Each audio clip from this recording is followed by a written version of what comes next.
Stop the gaslighting. Stop acting like the way people were raised has no effect on how their lives turned out today.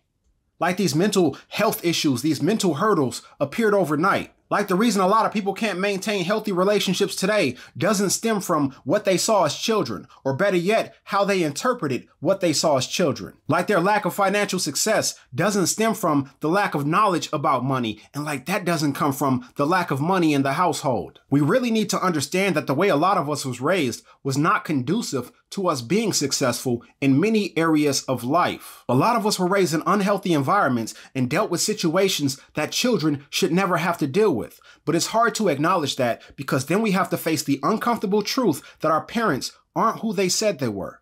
They aren't the superheroes they made themselves out to be. But acknowledging that, accepting it for what it is, and making a conscious effort to make a change going forward so that we don't bring the next generation into the same nonsense is crucial. Otherwise, we'll just continue to pass down the same struggles, traumas, and issues to our children, and they'll potentially pass it down to theirs. See, a lot of the conversations that we should have had in Black households weren't had, and that's because for a lot of Black households, there was never any open dialogue in the home. As children, we were never allowed to voice our opinions and concerns. This is why a lot of parents don't know of the many things that may have happened to their children, more than likely by a family member, because they were never allowed to express anything. We weren't offered an explanation as to why these decisions pertaining to us were made so that we could understand them as we grew.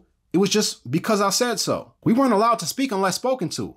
And really, it was just unless we were asked a question, otherwise it'd be viewed as talking back. And we wonder why so many of our young adults struggle throughout life, struggle with their sexuality, struggle with their mental health, are emotionally distressed.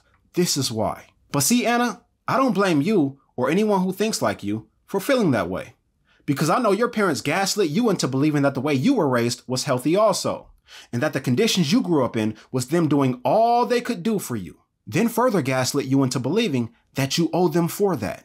And you, thinking you were raised healthy, raised your children the exact same way. And by the time you realized it, the damage was already done. Let me say this, because some of you need to hear it. Your parents were not making love when they made you. They were fucking. They didn't plan for your black ass to be here. You surprised them. Your mother wasn't excited to tell your father about the news. She was nervous. Some of your parents were never in a relationship to begin with. Some of you are keeper nigga babies.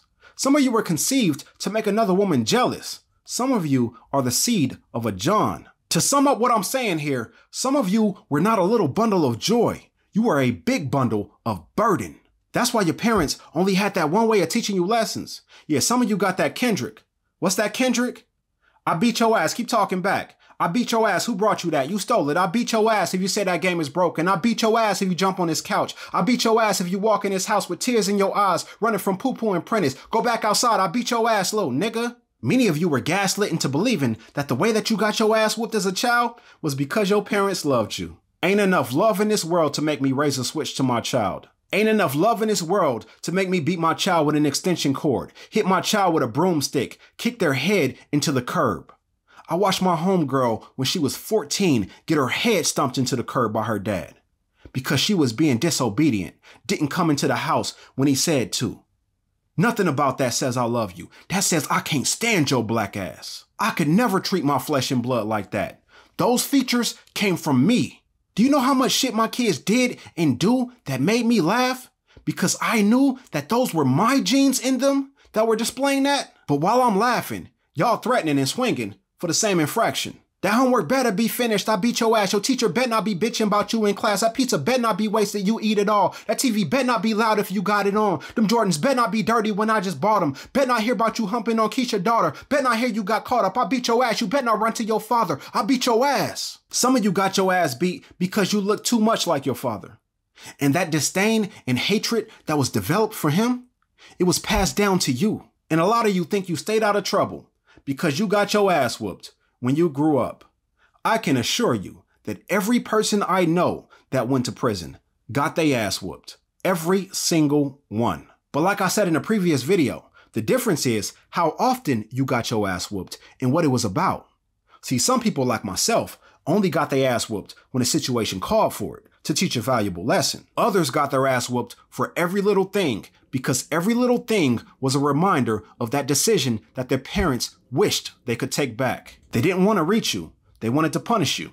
So they did. My wife volunteers as a court-appointed special advocate. If y'all knew what some of these children in this world were going through, you would never fix your fingers to type a negative word. You would never make an attempt to gaslight or shame someone who's advocating for parents to be better fucking parents. See, Anna, the reason why I can easily and proudly claim to be successful, it isn't because I make over $180,000 a year. It's not because I've been married for 18 years and raised 4 kids who are successful in academics and athletics and otherwise. It's because I've successfully broken every chain, every negative cycle, and every generational curse. None of that has been passed down to my children. I experienced nothing but trauma and instability as a child.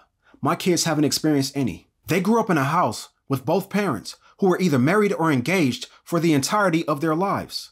The home was always full of love.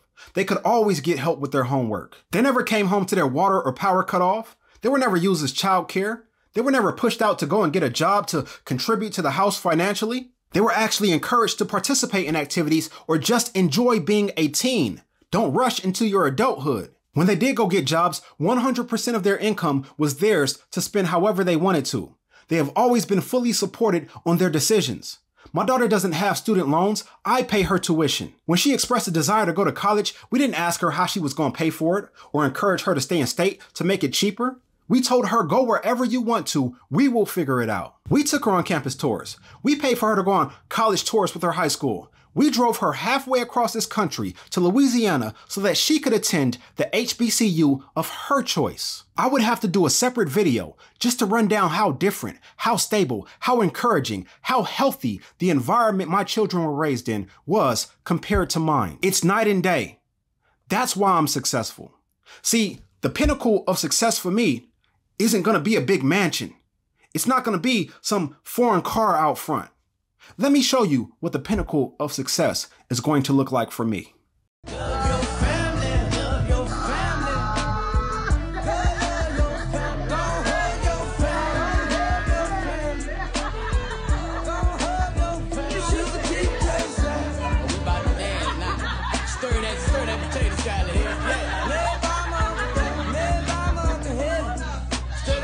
That's it. That will be the happiest day of my fucking life. Y'all have a good day.